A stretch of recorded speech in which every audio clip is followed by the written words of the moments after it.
అందరికీ నమస్కారం. ఈరోజు ముందుగా జిల్లాకి ఎస్పీగా వచ్చినటువంటి ఒక మహిళకి మేము వైఎస్ఆర్ కాంగ్రెస్ పార్టీ తరఫున శుభాకాంక్షలు తెలియజేస్తున్నాం. ధర్మ పరిపాలనలో ఆమె ఆ శ్రీరాముడి ఆశీస్సులతో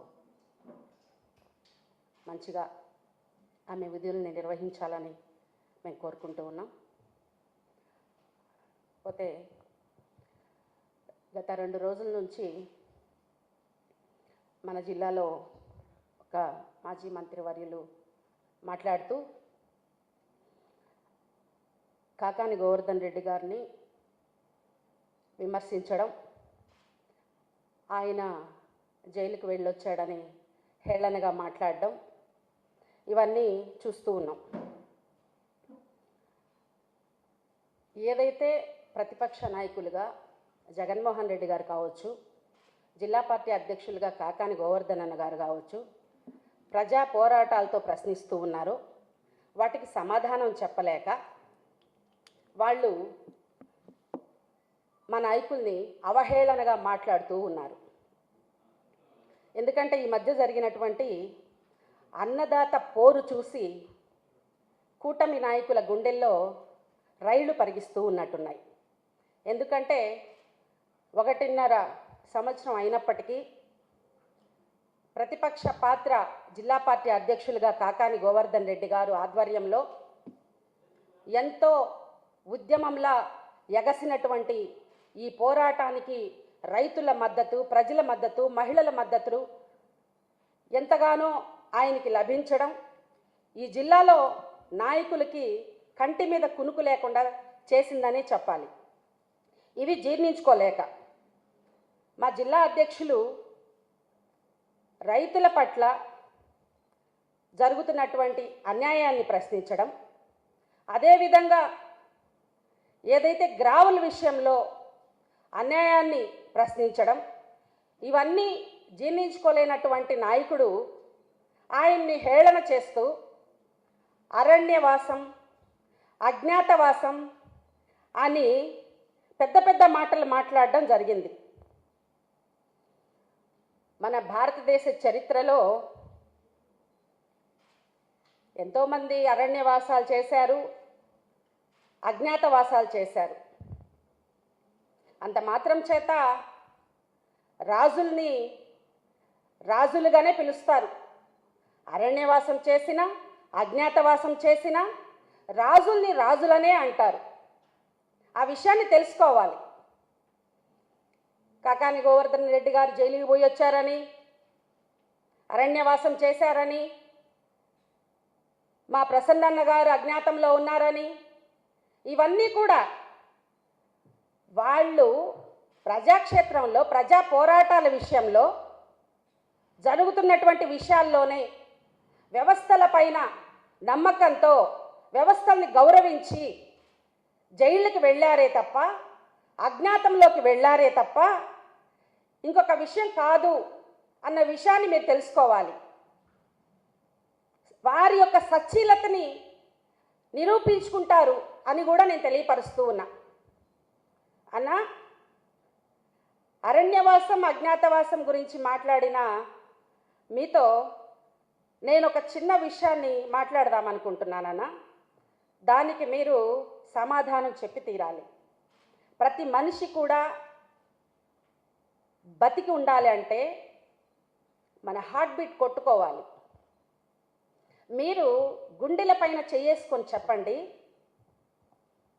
అన్న, అరణ్యవాసం, అజ్ఞాతవాసం మాట్లాడుతూ హేళనగా మాట్లాడిన మీతోనే నేను చెప్తున్నానన్నా, మీరు గుండెల పైన చేసుకొని మీరేం చేశారో ఒకసారి గుర్తు చేసుకోండి అన్న. మీ మీద కూడా ఒక అట్రాసిటీ కేసు పడ్డప్పుడు మీరేమన్నా డిక్కీ బలిసిన కోడి చికెన్ షాప్ ముందుకెళ్ళి తొడగొట్టిందంట. ఆ విధంగా మీ మీద కేసు పడ్డప్పుడు మీరేమన్నా ఎస్పీ ఆఫీస్ ముందుకెళ్ళి తొడగొట్టారా అన్న? తొడగొట్టలేదు కదన్నా. మీరు కూడా అజ్ఞాతంలోనే ఉన్నారన్న. ఇది నిజమా అబద్ధమా అని మాత్రం ప్రమాణపూర్తిగా చెప్పండి అన్నా మీరు. ఆ కేసు పెట్టినటువంటి మహిళ తల్లితో మీరు ఫోన్ చేసి, అమ్మా నేను జైలుకు పోతే నా భార్య ఉండలేదు, నేను జైలుకు పోతే నా భార్య బతకదు అన్న మాటలు మీరు ఏ దేవుణ్ణి పూజిస్తారోనన్నా నాకైతే తెలియదు. ఆ భగవంతుడు సాక్షిగా మీ మనస్సాక్షిగా ప్రమాణం చేయాలన్నా. మీరు ఆ రోజు అజ్ఞాతంలో లేరా అన్నా? మీరేమన్నా ఎస్పీ ఆఫీస్ ముందుకెళ్ళి తొడగొట్టారా అన్నా? నా భార్య బతకదు అని అన్నారా లేదా అన్నా? కానీ మా కాకాని గోవర్ధన్ అన్నగారు జైలు జీవితాన్నైనా అనుభవించారే తప్ప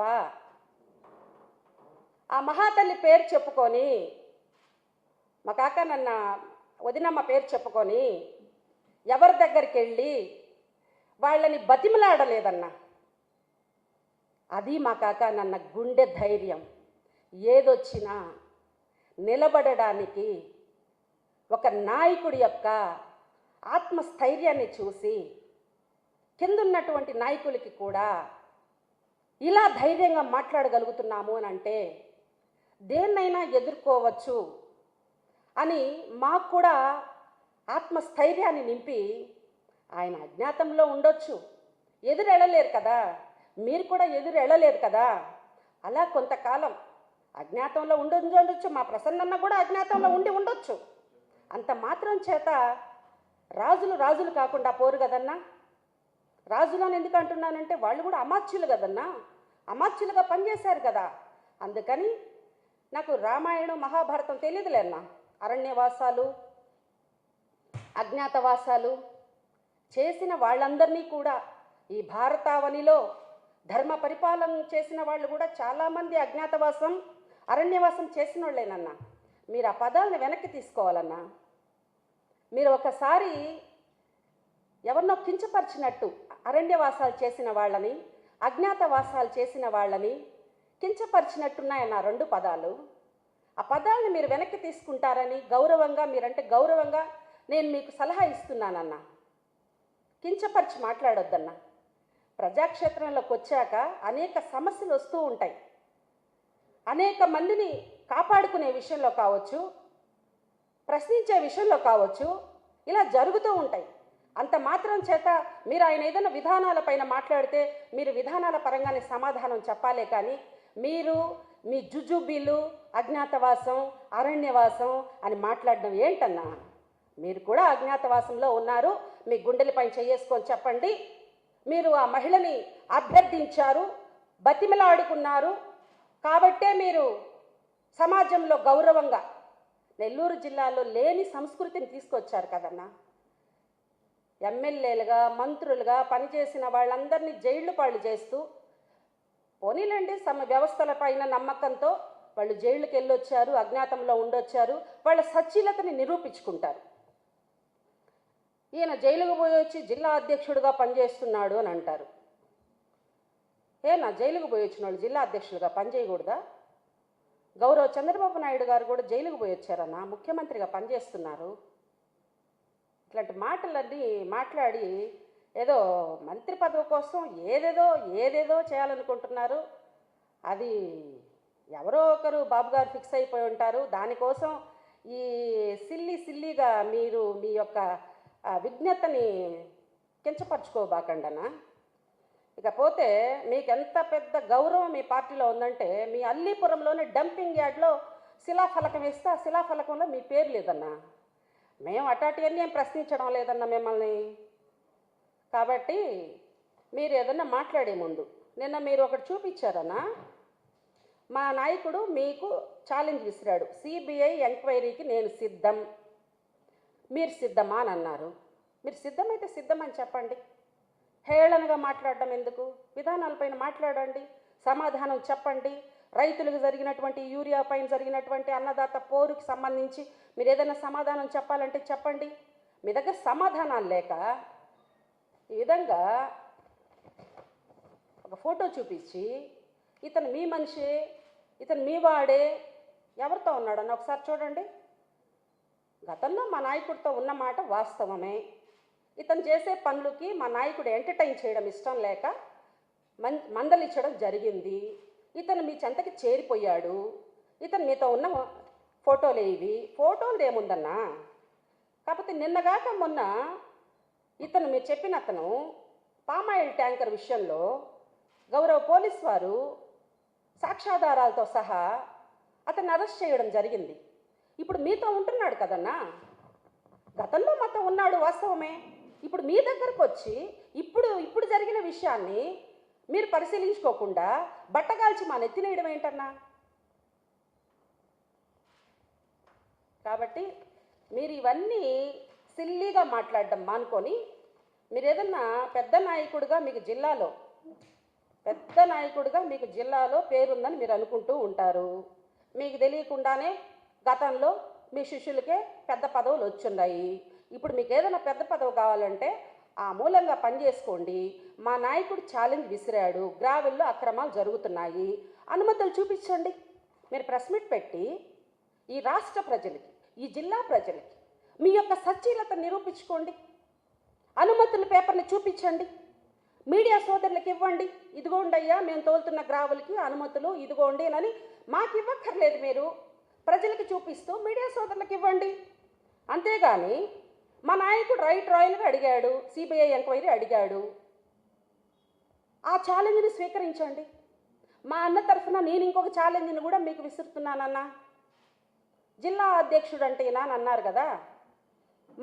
మా కాకాని గోవర్ధన్ అన్నగారు జిల్లా అధ్యక్షుడిగా ఉన్నప్పుడు ఎన్ని స్థానాలను ఎంతమంది ఎమ్మెల్యేని గెలిపించుకున్నారు అనే విషయం మీకు తెలుసు. మీరు జిల్లా అధ్యక్షుడిగా పనిచేసినప్పుడు ఎన్ని స్థానాలను మీరు గెలిపించారో మీకు తెలుసు. పోనీ ఇంకొక ఛాలెంజ్ అన్న, రేపు జరగబోయే అసెంబ్లీ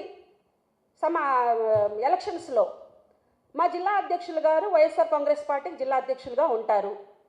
మీరు మీ పార్టీకి జిల్లా అధ్యక్షులుగా ఉండి మీ సత్తా ఏందో మీరు నిరూపించండి. మీరు సన్నగా ఉన్నా లావుగా ఉన్నా మాకెందుకన్నా? మీరు ఒక మంచి సీనియర్ నాయకులు, హుందాతనంగా మాట్లాడాలి. దొంగల్ని మీరు పక్కన పెట్టుకొని ఇప్పుడు ప్రజెంట్ జరిగిన సిచ్యువేషన్ ఇది మీతో ఉన్న ఫోటో, ఇది మాకు బట్టగాల్చి మానెత్తినేస్తారేంటన్నా మీరు?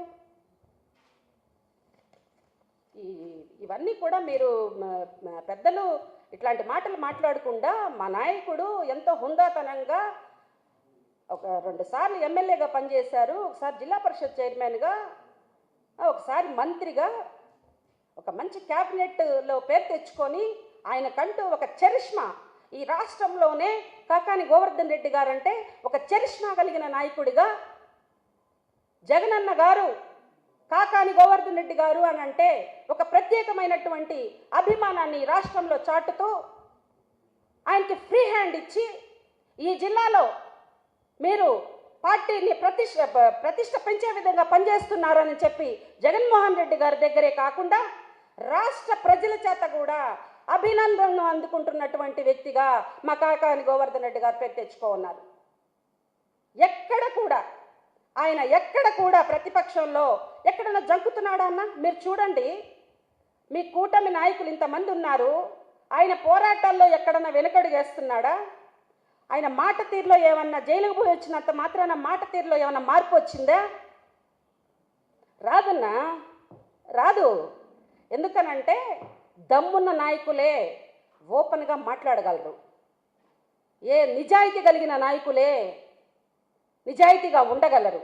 కాబట్టి జరుగుతున్నటువంటి అక్రమాల మీద మా నాయకుడు ప్రశ్నించాడు. వాటికి మీరు సమాధానాలు ప్రజలకు తెలియపరచాల్సినటువంటి అవసరం ఉంది. ఇకపోతే ఒక చిన్న విషయం చెప్తానండి.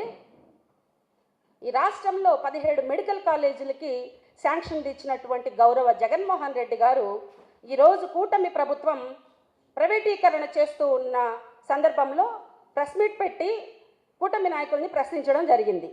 దానికి మహిళా మంత్రులు, ఒక ఆవిడేమో పవర్ పాయింట్ ప్రజెంటేషన్ ఇస్తారు, ఇంకొక ఆమెమో ఆ కాలేజీల దగ్గరికి వెళ్ళి స్విమ్మింగ్ పూల్ ఉంది, ఇక్కడ స్విమ్మింగ్ పూల్ కూడా డాక్టర్లకి పేషెంట్లకి కట్టినట్టున్నారు అని అవహేళనగా మాట్లాడుతూ ఉన్నారు. మీరు కేంద్రంలో కూటమి నాయకులందరూ కూడా కలిసికట్టుగా ఉన్నారు, నిధులు తీసుకొని వచ్చి ఈ భారతదేశ చరిత్రలోనే ఒక రాష్ట్రానికి 17 మెడికల్ కాలేజీలు వచ్చినటువంటి చరిత్ర సృష్టించినటువంటి నాయకుడు జగన్మోహన్ రెడ్డి గారు. 2 సంవత్సరాల కరోనాలో ఈ రాష్ట్ర ప్రజలు పడుతున్నటువంటి బాధల్ని దగ్గర నుంచి చూసినటువంటి నాయకుడిగా 5 ఏళ్ల పరిపాలనలో 2 ఏళ్ల కరోనాలో వేటి మీద అవగాహన పెంచుకోవాలో చూసుకొని ఈ రాష్ట్రంలో వైద్య విద్యని ప్రోత్సహించాలి, పేద విద్యార్థులందరూ కూడా వైద్యులుగా ప్రమోట్ అవ్వాలి అని చెప్పి ఆయన 17 కాలేజీలకి శాంక్షన్ తీసుకురావడం జరిగింది. ఆ మహిళా తల్లులకి చెప్తున్నాను, మీరు మీ నాయకులు కలిసికట్టుగా వాటిని అభివృద్ధి చేయాలి తప్ప ప్రైవేటీకరణ చేయడం వల్ల ఈ రాష్ట్రానికి జగన్మోహన్ రెడ్డి గారు తెచ్చినటువంటి మంచి పేరుని చెడగొట్టే విధంగా ఉందని తెలియజేస్తూ ఉన్నాను. ఇంకొక నాయకుడు అంటాడు, నేను చేగువేరా శిష్యుడిని, చేగువేరా అభిమానిని అని మాట్లాడతాడు.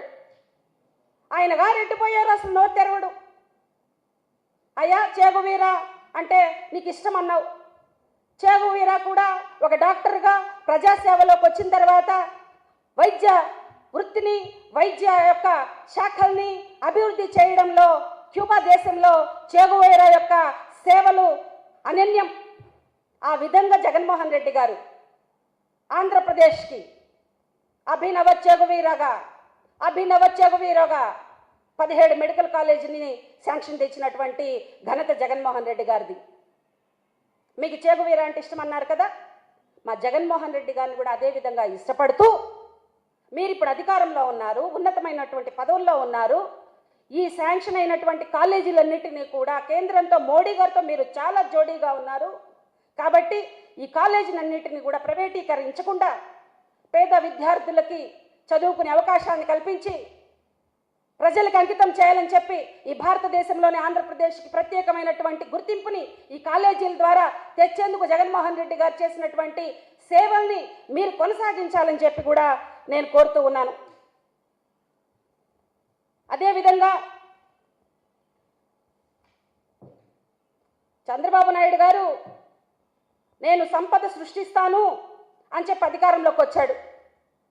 మరి ఇలాంటి ప్రైవేటీకరణను చూస్తూ ఉంటే ఆయన అబద్ధాలు చెప్పి అధికారంలోకి వచ్చాడనని ఈ రాష్ట్ర ప్రజలు భావిస్తూ ఉన్నారు. మనకి మల్లన్న డైలాగ్ ఒకటి గుర్తొస్తూ ఉంది, పాలమ్మిన, పూలమ్మిన, బోర్వెల్ వేసిన, కాలేజీలు కట్టిన అని మల్లారెడ్డి గారు మాట్లాడుతూ ఉంటారు. అలా సంపద సృష్టిస్తానని చెప్పి పాలమ్మండి, పూలమ్మండి, బోర్వెల్ వేయండి, సంపద సృష్టించండి, వ్యవస్థలన్నింటినీ ప్రైవేటీకరణ చేసి పీపీపీ అంట. ఈ మాట ముందు కదండి చెప్పాలి. ప్రజాక్షేత్రంలోకి వచ్చి అన్నీ చేసేస్తాము, సంపద సృష్టించడం నాకు మాత్రమే తెలుసు అని చెప్పి అధికారంలోకి వచ్చినప్పుడు కదా ఇవన్నీ చెప్పుండాల్సింది ప్రజలకి. కాబట్టి ఏదైతే ప్రజలు మిమ్మల్ని నమ్మి మీకు అధికారాన్ని కట్టబెట్టారో ఇవన్నీ కూడా ప్రజలకు ఇచ్చినటువంటి హామీలని నెరవేర్చాలని చెప్పి మెడికల్ కాలేజీని ప్రైవేటీకరణ చేయొద్దని చెప్పి జగన్మోహన్ రెడ్డి గారు అధికారంలోకి వస్తే మళ్ళీ వాటి మీద దృష్టి సారిస్తారని చెప్పి తెలియజేస్తూ కాకాని గోవర్ధన్ రెడ్డి గారు ఇచ్చినటువంటి సవాల్ని మీరు స్వీకరించాలని చెప్పి తెలియజేస్తూ హేళన చేయడం మానుకోవాలి. ప్రజల కోసం సమస్యల మీద దృష్టి పెట్టినటువంటి ప్రతిపక్ష నాయకులు ప్రశ్నించే హక్కు వాళ్ళు కలిగి ఉంటారు కాబట్టి వాళ్ళకి మీరు సమాధానం చెప్పి తీరాలి. ప్రజలకి మీకు సేవ చేసేదానికే అధికారాన్ని కట్టబెట్టారని తెలియజేస్తూ సెలవు తీసుకుంటున్నాను.